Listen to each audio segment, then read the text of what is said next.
Bonjour à toi et bienvenue, je suis Alexis. J'ai un business qui fonctionne en ce moment et j'ai besoin de 10 000 € pour aller plus loin. Pour que je puisse faire fonctionner le business qui aille encore plus loin, pour que toi tu aies 10% de bénéfices.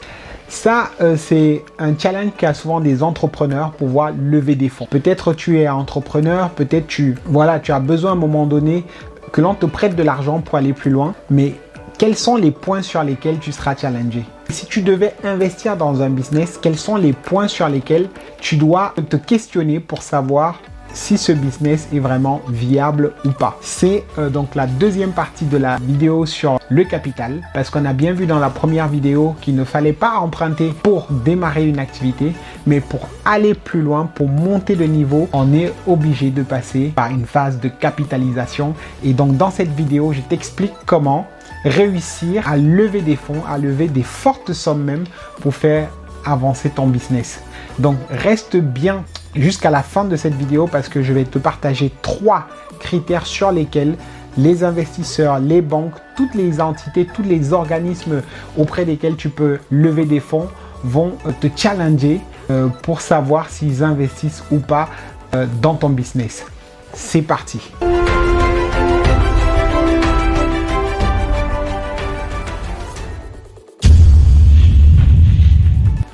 Bonjour et bienvenue à toi, je suis Alexis Mbakop. Sur cette chaîne, nous abordons de façon décomplexée les problématiques, les difficultés de la diaspora afin d'y apporter des solutions concrètes, pratiques pour que la diaspora soit la plus forte, riche et puissante financièrement. Nous sommes forts ici.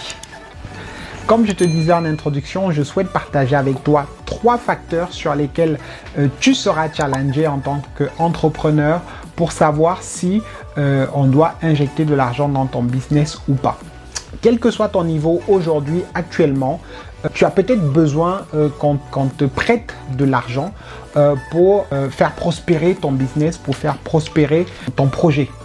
Si c'est pour démarrer ton projet, soyons très clairs là-dessus, tu n'as pas besoin d'emprunt.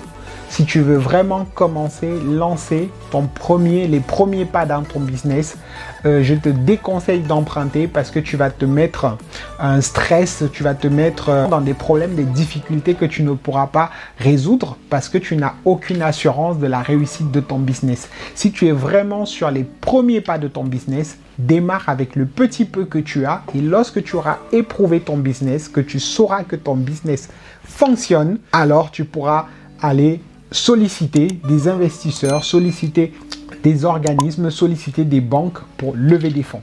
Et lorsque tu auras levé ces fonds-là, que va-t-il se passer? Tu seras challengé, tu seras questionné, tu seras éprouvé sur 3 facteurs fondamentaux que nous allons voir dans cette vidéo. Et le 3e facteur est le plus important, donc je t'invite à regarder la vidéo jusqu'au bout. Donc entrons dans le vif du sujet. Le premier facteur sur lequel tu seras éprouvé, c'est le facteur humain, le capital humain. Donc le capital humain, c'est de savoir qui est-ce qui me demande l'argent. L'investisseur se posera systématiquement cette question. Qui est-ce qui me demande l'argent? Qui est Alexis Mbakop? Quelle image il renvoie? Une question que se posera toujours l'investisseur, l'institution vers laquelle tu vas essayer de lever les fonds. A-t-il déjà réussi une affaire? Est-il connu? Si c'est dans le cadre familial que tu vas demander de l'argent aux proches, les proches se demanderont, mais quelle image tu renvoies dans la famille? Que dit-on de toi dans la famille? Quelle image as-tu dans les réseaux sociaux? Donc, la personne que tu es, l'entrepreneur que tu es, c'est sur toi qu'on investit. Donc, on a besoin de savoir est-ce que tu es une personne fiable? Est-ce que tu es une personne qui a une bonne image? Est-ce que tu es une personne qui prend soin d'elle? Et le capital humain, avec qui tu comptes travailler? Quelles sont les personnes qui t'entourent? Est-ce que ce sont des personnes de bonne influence? Est-ce que ce sont des personnes qui ont fait leurs preuves dans le domaine, dans le secteur où tu te trouves? Ou alors vous êtes un ensemble d'amateurs ou vous êtes un ensemble de personnes inconnues ou dans le cadre familial des personnes qui font peur lorsqu'on parle de vous, lorsqu'on invoque, lorsqu'on prononce votre nom au sein familial, on a tout de suite des clichés. Et ça, c'est un point sur lequel on regardera, on fera attention pour savoir si on peut vous prêter de l'argent. Le deuxième facteur sur lequel vous serez interrogé, c'est le capital technique. Est-ce qu'il maîtrise le sujet? Lorsque je viens vous demander 10 000 euros ou 100 000 euros ou 1 million à injecter dans le projet, tout de suite, vous allez tendre l'oreille pour savoir si je maîtrise le sujet sur lequel je me suis lancé. Est-ce qu'il a de l'expérience? Quelle formation il a? Donc, lorsque vous voulez investir dans un business, vous devez vous poser ces questions-là. Donc, soit vous êtes l'entrepreneur, on se posera ces questions sur vous. Soit vous êtes un investisseur, vous devez vous poser cette question. Vous avez vos économies, vous voulez les mettre dans un investissement, vous voulez les mettre dans une entreprise. Qui est le CEO de cette entreprise? Qui est le gérant de cette entreprise? A-t-il de l'expérience? A-t-il déjà fait ses preuves? A-t-il déjà réussi dans une affaire? Et est-ce que vous-même, vous souscrirez aux produits qu'il propose? Est-ce que vous achèterez les produits qu'il propose? Si je viens vous proposer un projet en vous disant que j'ai besoin d'1 million, est-ce que vous serez client de mon entreprise? Si déjà vous-même, vous n'avez pas confiance à l'entreprise au point d'y être client, n'investissez pas. Et si l'investisseur ne se projette pas en tant que client dans votre entreprise, vos futurs entrepreneurs, eh ben, il ne financera pas. Le troisième facteur sur lequel vous serez challengé, c'est le capital financier. Et c'est le plus important. Souvenez-vous, nous sommes dans un système capitaliste et l'aspect financier prend le dessus sur tout le reste. Donc, lorsque on se pose la question de savoir si on doit investir dans votre business ou pas, c'est combien d'argent vous avez déjà eu à générer.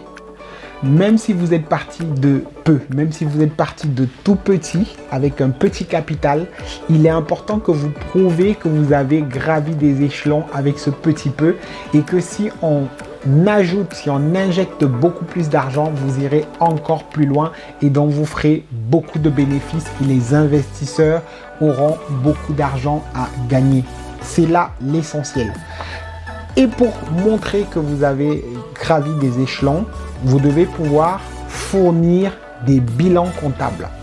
Et c'est là où on perd beaucoup d'entrepreneurs dans la diaspora, beaucoup d'entrepreneurs, même dans nos pays africains. C'est sur le suivi comptable, c'est sur la gestion. C'est sur la gestion de l'entreprise. Je vois beaucoup de personnes autour de moi qui ont des compétences, qui ont des qualités, qui ont un bon retour social, des personnes auxquelles on peut faire confiance sur les deux premiers critères qui sont le capital humain et le capital technique. Mais par contre, sur le capital financier, elles sont à terre et c'est là où les portes des investisseurs se ferment, les portes des banques se ferment, les portes de tous les organismes qui ont de l'argent se ferment. Pourquoi? Parce que vous ne savez pas gérer de façon construite votre évolution dans votre entreprise. Donc, même si vous êtes parti d'un capital de 500 euros, vous devez enregistrer chaque étape pour pouvoir montrer que vous êtes parti de 500 euros. Voici les dépenses que vous avez réalisées. Voici les recettes que vous avez pu faire. Et voici la différence, voici les bénéfices, comment vous avez réinjecté les bénéfices dans votre entreprise et vous l'avez fait fructifier jusqu'au niveau où vous êtes actuellement et vous êtes en mesure de demander 100 000 euros, 500 000 euros pour que le ratio que vous avez pu réaliser étant petit puisse être réalisé aussi lorsque vous serez grand. Si avec 5 000 euros, vous avez pu générer 25 000 euros, 30 000 ou 50 000 euros, c'est-à-dire 10 fois plus que votre capital, en mettant 2 zéros, donc en vous rajoutant 500 000, vous pourrez générer 5 millions. Et donc, donc ici, on est vraiment sur l'aspect comptabilité, l'aspect financier. Donc, en ce qui me concerne personnellement, j'ai une rigueur sur ma gestion comptable. Bien que je l'ai délégué à un comptable, c'est moi qui suis en charge de réaliser les recettes, donc de récupérer l'argent au client, de faire les factures et les envoyer après au comptable. Donc, je me suis donné une règle personnelle, c'est de limiter en fait les paiements par espèce. Donc, généralement, les paiements, je souhaite qu'ils soient par chèque, par virement, pour qu'il y ait une traçabilité dans mon compte bancaire, dans mon compte d'activité. Comme ça, le comptable, les institutions peuvent voir que je produis de l'argent et font confiance sur l'aspect financier assez rapidement pour m'en prêter plus, pour que je puisse continuer à faire progresser le business. Si vous n'avez pas de compte bancaire, si vous êtes tout le temps en train de récupérer l'argent en main, quelle que soit votre activité, que ce soit la coiffure, que ce soit les réalisations de ménage, je vois beaucoup de personnes faire du ménage et solliciter des paiements par la main. Ça, c'est une activité où vous resterez toujours au bas niveau, exigé que l'on vous paye par virement, par chèque. Et avec cette traçabilité là, vous pourrez dire à la banque, regardez, ça fait 1 an que je fais des ménages, j'ai tout le temps des clients, maintenant je souhaite avoir un camion, un employé, je souhaite grandir. La banque vous prêtera les 50 000, les 100 000 qu'il faut pour que vous continuez la même activité mais à un autre niveau. Donc c'est de cela que je voulais partager avec vous. Soyez strict sur la gestion financière, soyez strict sur votre façon d'enregistrer vos recettes, vos dépenses, pour que demain, on puisse vous faire confiance sur l'aspect financier. Donc, voilà les 3 critères sur lesquels je voulais partager. On peut vous challenger sur d'autres critères, mais ceux-là sont les 3 principaux critères. Vous, la première personne, l'entrepreneur, on regardera qui vous êtes, quelle image vous avez dans les réseaux, quelle image vous partagez, ou quelle image vous avez au sein de votre famille. Et en deuxième, est-ce que vous maîtrisez le sujet?